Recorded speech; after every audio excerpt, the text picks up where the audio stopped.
Under the Knife by H. G. Wells. What if I die under it? The thought recurred again and again as I walked home from Haddon's. It was a purely personal question.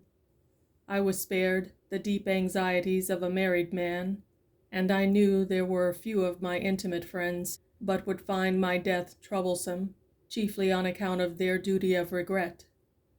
I was surprised indeed, and perhaps a little humiliated, as I turned the matter over, to think how few could possibly exceed the conventional requirement. Things came before me stripped of glamour, in a clear, dry light, during that walk from Haddon's house over Primrose Hill. There were the friends of my youth. I perceived now that our affection was a tradition which we foregathered rather laboriously to maintain. There were the rivals and helpers of my later career. I suppose I had been cold-blooded or undemonstrative. One perhaps implies the other. It may be that even the capacity for friendship is a question of physique. There had been a time in my own life when I had grieved bitterly enough at the loss of a friend. But as I walked home that afternoon, the emotional side of my imagination was dormant. I could not pity myself, nor feel sorry for my friends, nor conceive of them as grieving for me. I was interested in this deadness of my emotional nature, no doubt a concomitant of my stagnating physiology, and my thoughts wandered off along the line it suggested. Once before, in my hot youth, I had suffered a sudden loss of blood, and had been within an ace of death.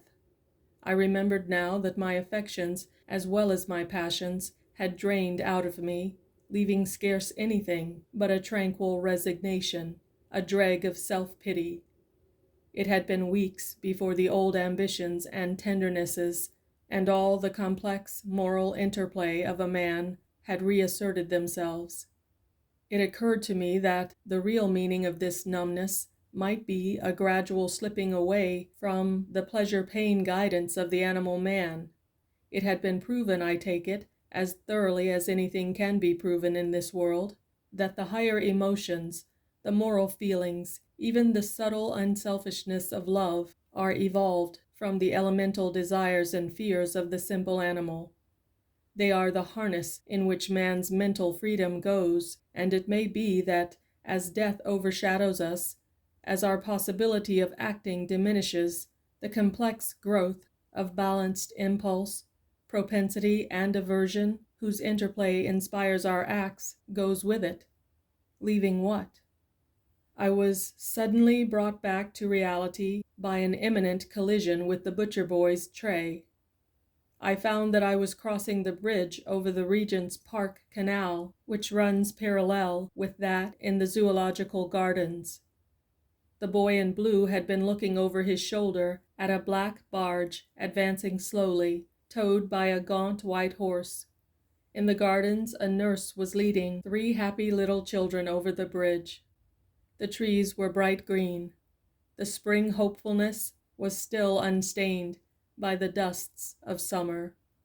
The sky in the water was bright and clear, but broken by long waves, by quivering bands of black as the barge drove through. The breeze was stirring, but it did not stir me, as the spring breeze used to do. Was this dullness of feeling in itself an anticipation? It was curious that I could reason and follow out a network of suggestion as clearly as ever. So, at least, it seemed to me. It was calmness rather than dullness that was coming upon me. Was there any ground for the relief in the presentiment of death? Did a man near to death begin instinctively to withdraw himself from the meshes of matter and sense, even before the cold hand was laid upon his? I felt strangely isolated without regret, from the life and existence about me.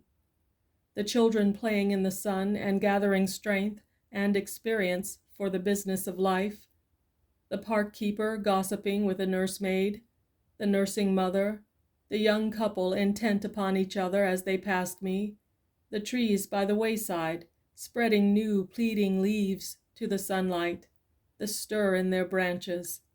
I had been a part of it all, but I had nearly done with it now. Some way down the broad walk, I perceived that I was tired, and that my feet were heavy. It was hot that afternoon, and I turned aside and sat down on one of the green chairs that lined the way.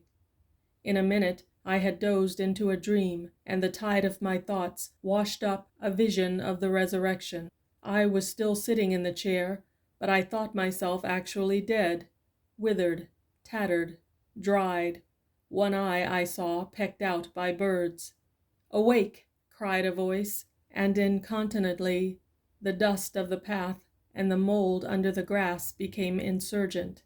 I had never before thought of Regent's Park as a cemetery, but now, through the trees, stretching as far as eye could see, I beheld a flat plain of writhing graves and healing tombstones. There seemed to be some trouble. The rising dead appeared to stifle as they struggled upward. They bled in their struggles. The red flesh was torn away from the white bones. "Awake!" cried a voice, but I determined that I would not rise to such horrors. "Awake!" They would not let me alone. "Wake up!" said an angry voice. A Cockney angel. The man who sells the tickets was shaking me, demanding my penny. I paid my penny, pocketed my ticket, yawned, stretched my legs, and, feeling now rather less torpid, got up and walked on towards Langham Place. I speedily lost myself again in a shifting maze of thoughts about death. Going across Marylebone Road into that crescent at the end of Langham Place, I had the narrowest escape from the shaft of a cab, and went on my way with a palpitating heart and a bruised shoulder. It struck me that it would have been curious if my meditations on my death on the morrow had led to my death that day. But I will not weary you with more of my experiences that day and the next. I knew, more and more certainly, that I should die under the operation. At times, I think I was inclined to pose myself.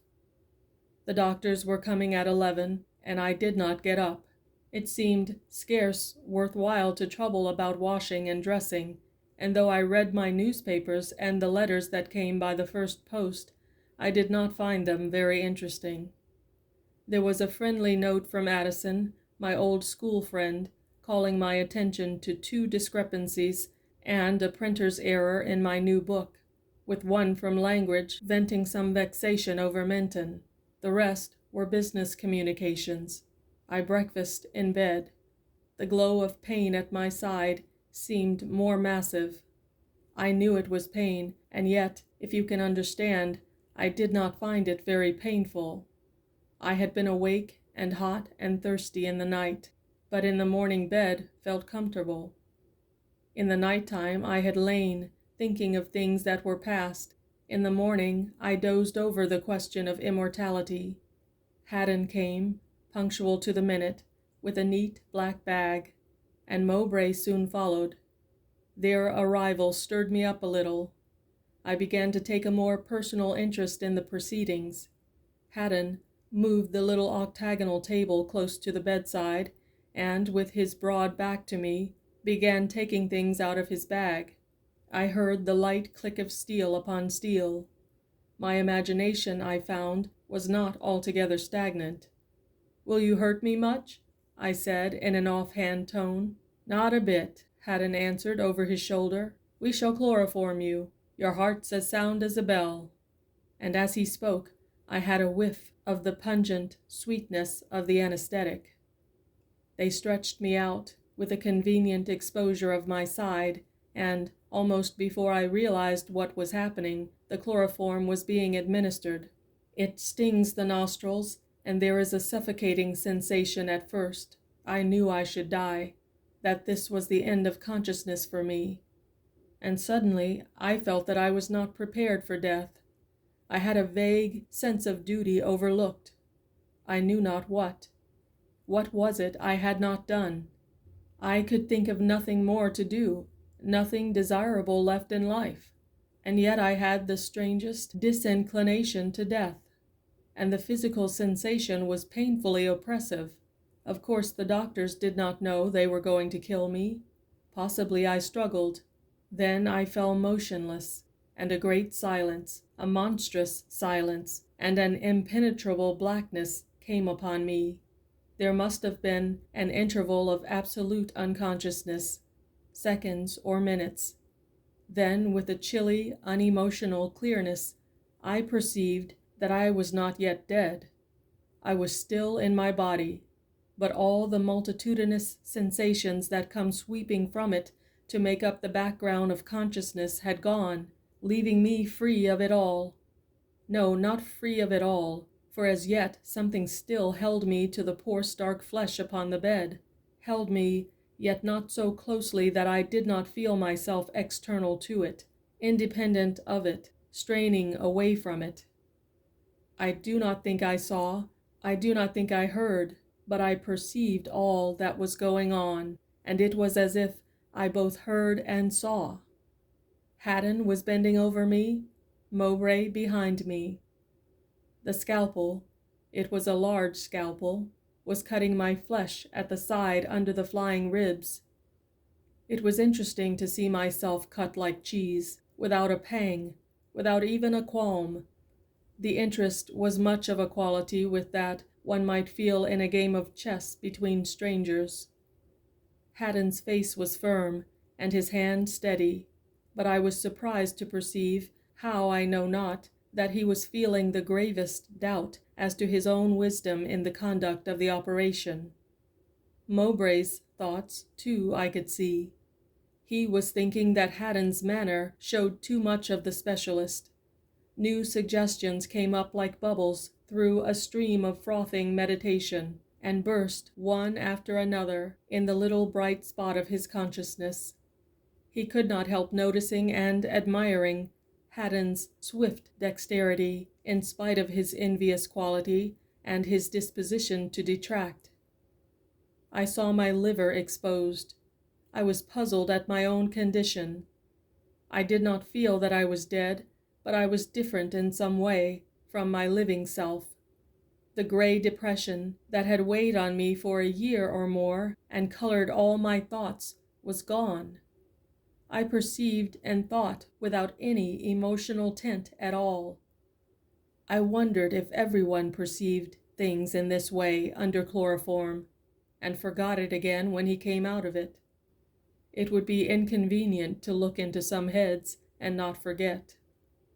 Although I did not think that I was dead, I still perceived quite clearly that I was soon to die.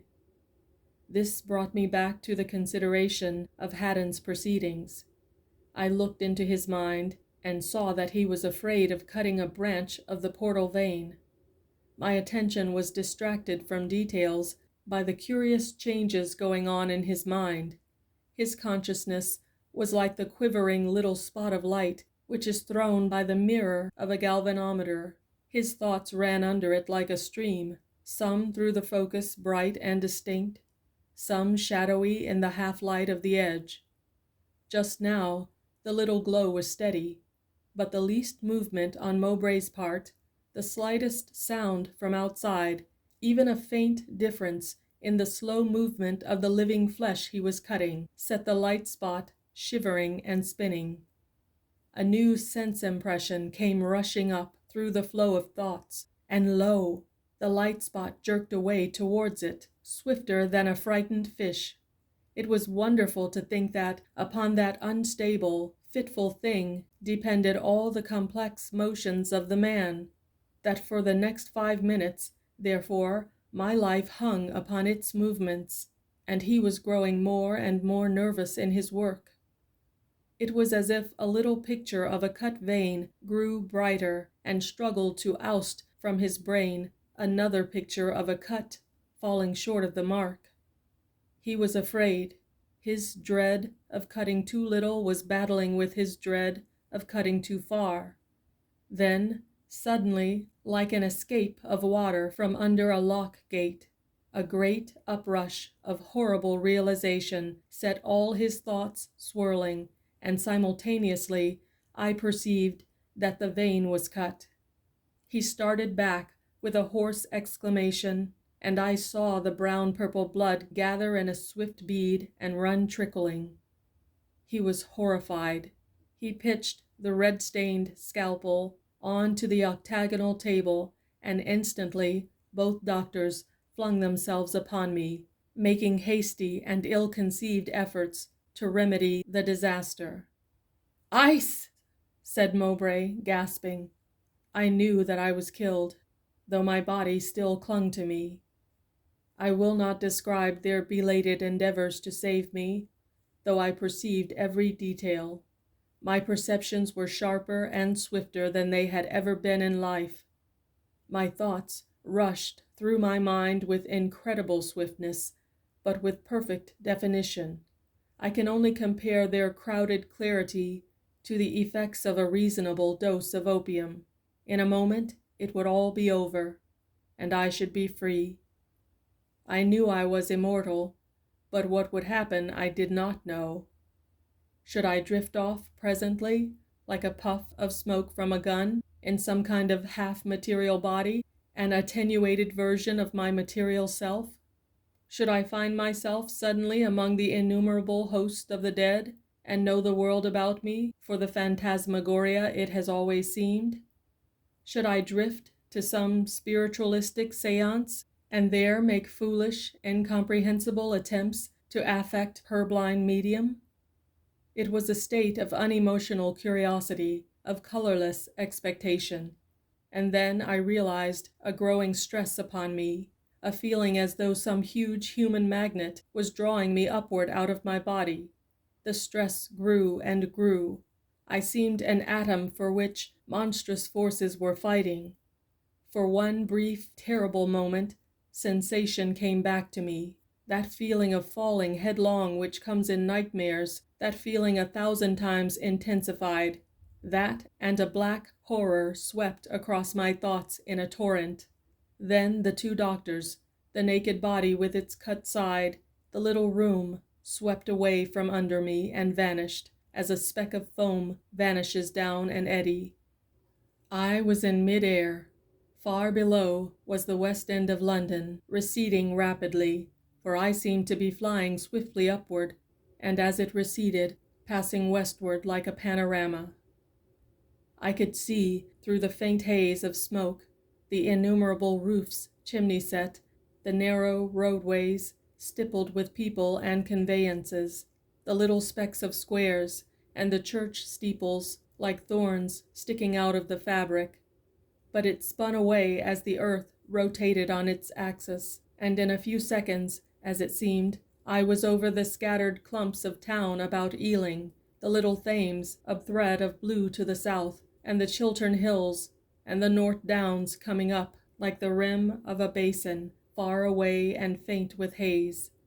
Up I rushed, and at first I had not the faintest conception what this headlong rush upward could mean. Every moment the circle of scenery beneath me grew wider and wider, and the details of town and field, of hill and valley, got more and more hazy and pale and indistinct. A luminous gray was mingled more and more with the blue of the hills and the green of the open meadows, and a little patch of cloud, low and far to the west, shone ever more dazzlingly white. Above, as the veil of atmosphere between myself and outer space grew thinner, the sky, which had been a fair springtime blue at first, grew deeper and richer in color, passing steadily through the intervening shades, until presently it was as dark as the blue sky of midnight, and presently as black as the blackness of a frosty starlight, and at last as black as no blackness I had ever beheld. At first one star, and then many, and at last an innumerable host broke out upon the sky, more stars than anyone has ever seen from the face of the earth, for the blueness of the sky, in the light of the sun and stars, sifted and spread abroad blindingly. There is diffused light even in the darkest skies of winter, and we do not see the stars by day only because of the dazzling irradiation of the sun. But now I saw things, I know not how, assuredly with no mortal eyes, and that defect of bedazzlement blinded me no longer. The sun was incredibly strange and wonderful. The body of it was a disk of blinding white light, not yellowish, as it seems to those who live upon the earth, but livid white, all streaked with scarlet streaks and rimmed about with a fringe of writhing tongues of red fire. And shooting halfway across the heavens from either side of it, and brighter than the Milky Way, were two pinions of silver white, making it look more like those winged globes I have seen in Egyptian sculpture than anything else I can remember upon earth. These I knew for the solar corona, though I had never seen anything of it but a picture during the days of my earthly life. When my attention came back to the earth again, I saw that it had fallen away, very far away from me. Field and town were long since indistinguishable, and all the varied hues of the country were merging into a uniform bright gray, broken only by the brilliant white of the clouds that lay scattered in flocculent masses over Ireland and the west of England. For now I could see the outlines of the north of France and Ireland, and all this island of Britain, save where Scotland passed over the horizon to the north, or where the coast was blurred or obliterated by cloud. The sea was a dull gray and darker than the land, and the whole panorama was rotating slowly towards the east. All this happened so swiftly that until I was some 1,000 miles or so from the earth, I had no thought for myself, but now I perceived I had neither hands nor feet, neither parts nor organs, and that I felt neither alarm nor pain. All about me I perceived that the vacancy, for I had already left the air behind, was cold beyond the imagination of man. But it troubled me not. The sun's rays shot through the void, powerless to light or heat, until they should strike on matter in their course. I saw things with a serene self-forgetfulness, even as if I were God. And down below there, rushing away from me, countless miles a second, where a little dark spot on the gray marked the position of London, 2 doctors were struggling to restore life to the poor, hacked and outworn shell I had abandoned.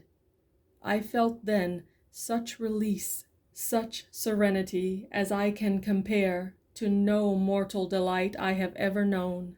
It was only after I had perceived all these things that the meaning of that headlong rush of the earth grew into comprehension. Yet it was so simple, so obvious, that I was amazed at my never anticipating the thing that was happening to me. I had suddenly been cut adrift from all matter.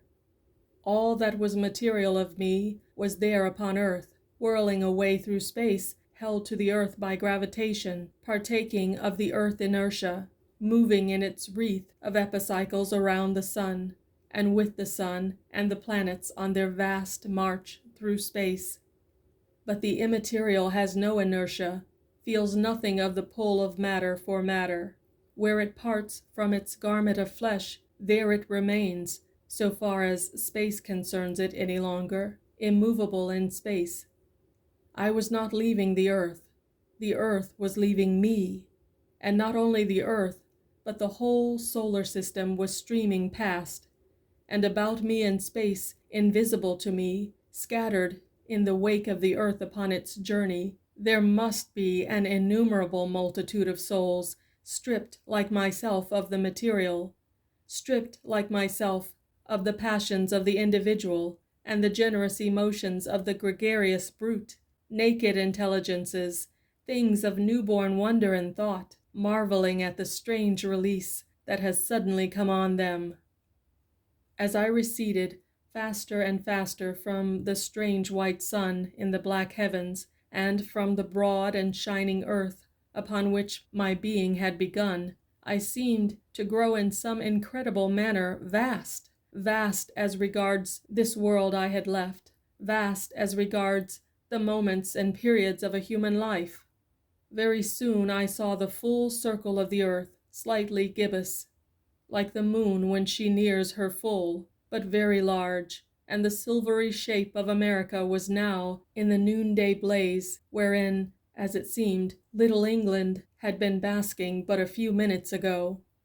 At first the earth was large and shone in the heavens, filling a great part of them, but every moment she grew smaller and more distant. As she shrank, the broad moon in its third quarter crept into view over the rim of her disk. I looked for the constellations. Only that part of Aries, directly behind the sun and the lion, which the earth covered, were hidden. I recognized the tortuous, tattered band of the Milky Way, with Vega very bright between sun and earth, and Sirius and Orion shone splendid against the unfathomable blackness in the opposite quarter of the heavens. The pole star was overhead, and the Great Bear hung over the circle of the earth. And away beneath and beyond the shining corona of the sun were strange groupings of stars I had never seen in my life, notably a dagger-shaped group that I knew for the Southern Cross. All these were no larger than when they had shone on earth, but the little stars that one scarce sees shone now against the setting of black vacancy as brightly as the first magnitudes had done, while the larger worlds were points of indescribable glory and color. Aldebaran was a spot of blood-red fire, and Sirius condensed to one point the light of innumerable sapphires, and they shone steadily. They did not scintillate. They were calmly glorious. My impressions had an adamantine hardness and brightness. There was no blurring softness, no atmosphere, nothing but infinite darkness, set with the myriads of these acute and brilliant points and specks of light. Presently, when I looked again, the little earth seemed no bigger than the sun, and it dwindled and turned as I looked, until in a second's space, as it seemed to me, it was halved. And so it went on, swiftly dwindling. Far away in the opposite direction, a little pinkish pin's head of light, shining steadily, was the planet Mars. I swam motionless in vacancy, and without a trace of terror or astonishment, watched the speck of cosmic dust we call the world fall away from me. Presently, it dawned upon me that my sense of duration had changed, that my mind was moving not faster, but infinitely slower, that between each separate impression there was a period of many days. The moon spun once round the earth as I noted this, and I perceived clearly the motion of Mars in his orbit. Moreover, it appeared as if the time between thought and thought grew steadily greater, until at last 1,000 years was but a moment in my perception. At first, the constellations had shone motionless against the black background of infinite space, but presently it seemed as though the group of stars about Heracles and the Scorpion was contracting, while Orion and Aldebaran and their neighbors were scattering apart. Flashing suddenly out of the darkness, there came a flying multitude of particles of rock, glittering like dust specks in a sunbeam, and encompassed in a faintly luminous cloud. They swirled all about me and vanished again in a twinkling far behind. And then I saw that a bright spot of light that shone a little to one side of my path was growing very rapidly larger, and perceived that it was the planet Saturn rushing towards me. Larger and larger it grew, swallowing up the heavens behind it, and hiding every moment a fresh multitude of stars. I perceived its flattened, whirling body, its disc-like belt, and 7 of its little satellites. It grew and grew, till it towered enormous, and then I plunged amid a streaming multitude of clashing stones and dancing dust particles and gas eddies, and saw for a moment the mighty triple belt like 3 concentric arches of moonlight above me, its shadow black on the boiling tumult below.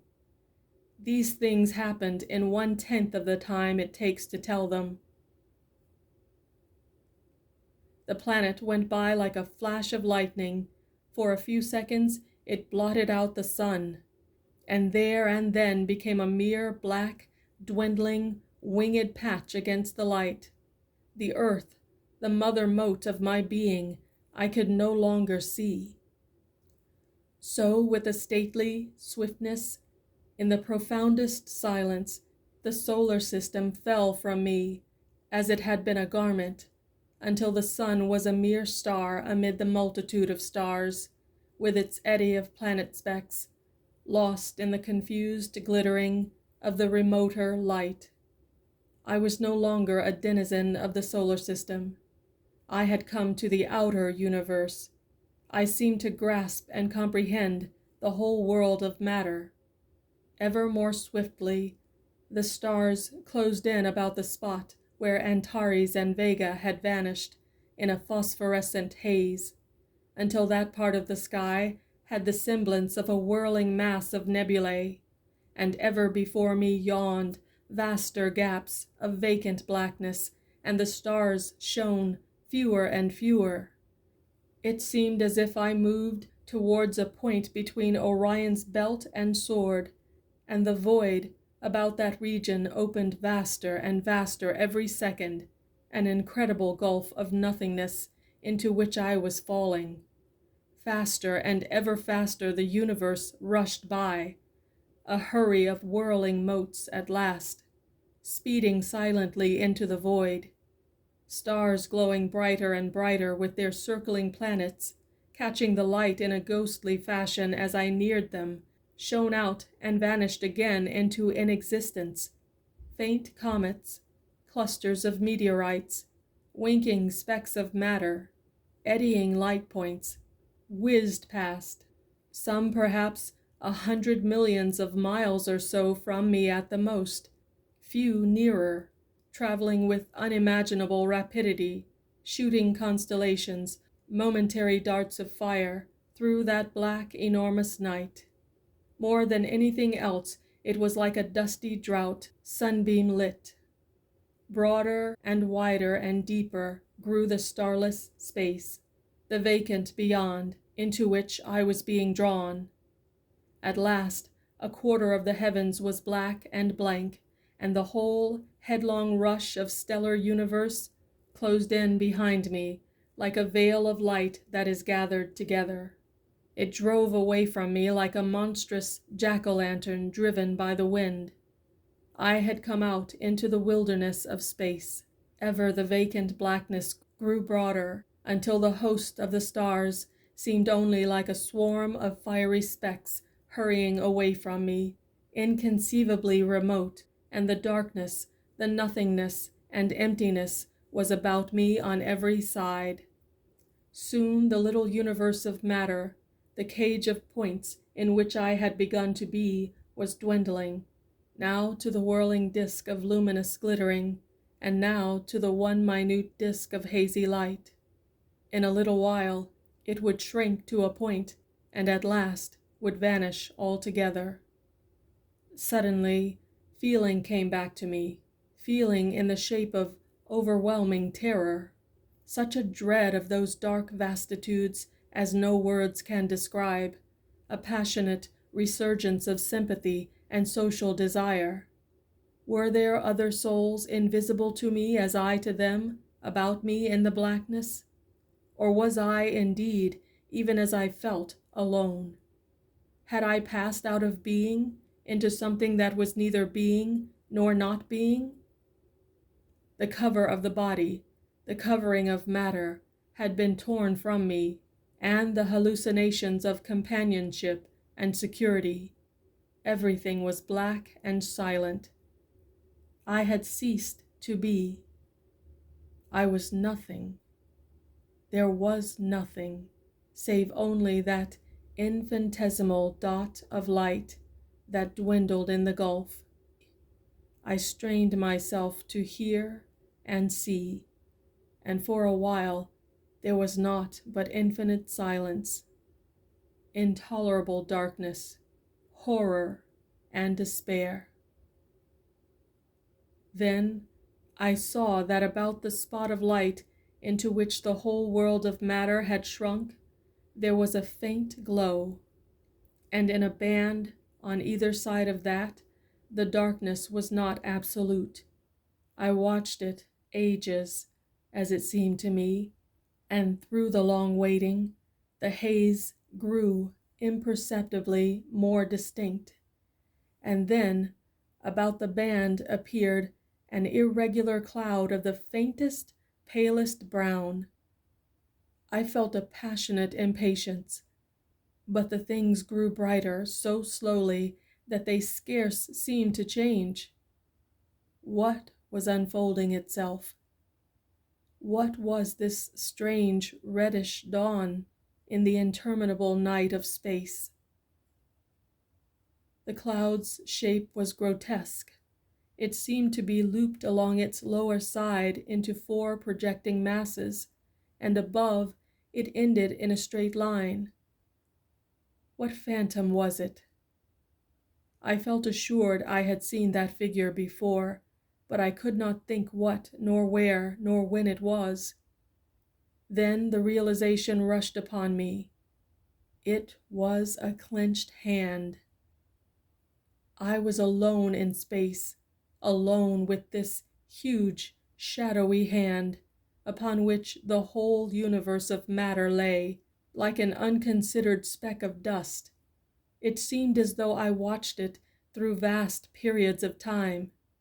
On the forefinger glittered a ring, and the universe from which I had come was but a spot of light upon the ring's curvature, and the thing that the hand gripped had the likeness of a black rod.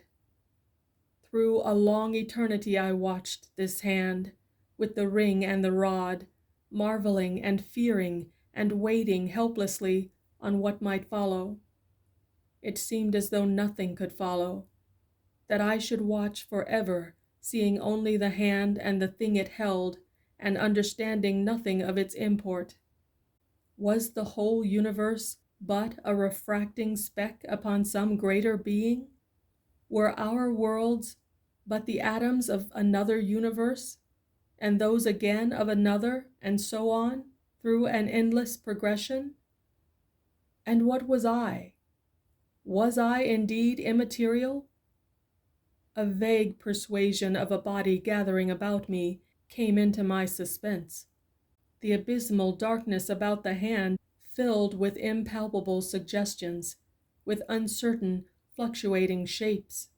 Then, suddenly, came a sound, like the sound of a tolling bell, faint, as if infinitely far, muffled, as though heard through thick swathings of darkness, a deep, vibrating resonance, with vast gulfs of silence between each stroke. And the hand appeared to tighten on the rod, and I saw far above the hand, towards the apex of the darkness, a circle of dim phosphorescence, a ghostly sphere whence these sounds came throbbing. And at the last stroke the hand vanished, for the hour had come, and I heard a noise of many waters, but the black rod remained as a great band across the sky. And then a voice, which seemed to run to the uttermost parts of space, spoke, saying, "There will be no more pain." At that, an almost intolerable gladness and radiance rushed in upon me, and I saw the circle shining white and bright, and the rod black and shining, and many things else, distinct and clear. And the circle was the face of the clock, and the rod the rail of my bed. Haddon was standing at the foot, against the rail, with a small pair of scissors on his fingers, and the hands of my clock on the mantel over his shoulder were clasped together over the hour of 12. Mowbray was washing something in a basin at the octagonal table, and at my side I felt a subdued feeling that could scarce be spoken of pain. The operation had not killed me, and I perceived, suddenly, that the dull melancholy of half a year was lifted from my mind. End of Under the Knife by H. G. Wells.